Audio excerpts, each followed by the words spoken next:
Early on, it was received like any new product that cable operators were looking for in urban markets.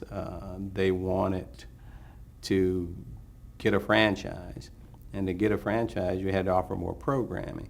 So if you were in a city, say like Pittsburgh, where we were where they were going for franchise, you got a black city council and some members of the city council who were black.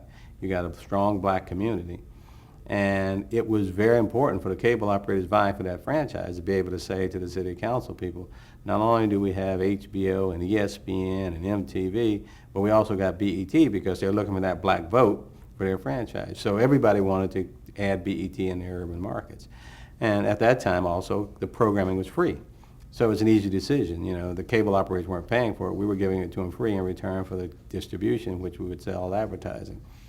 So early on, it was well received as it happened. As we started adding fees to carry, for the right to carry, then it became a little bit more difficult. Cable operators began to question whether or not, one, that they would pay for black programming when most of their market was not black, and these were the markets that were not urban. So it was you had to begin to push cable operators to say this program appeals not only to blacks but whites, but also you have an obligation to provide quality program to your black subscribers, irrespective of whether the white viewers want to pay for it or not, because that's what cable is all about.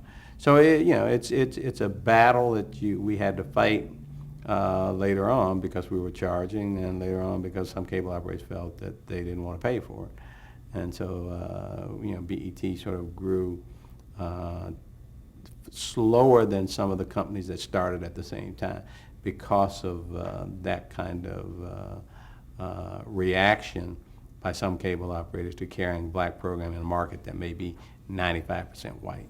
The public reaction to BET was very positive. I mean, African Americans have always wanted a network that provides content directed to African Americans on a targeted basis, give African Americans a chance to showcase their creativity, to talk about issues of primary concern to African Americans.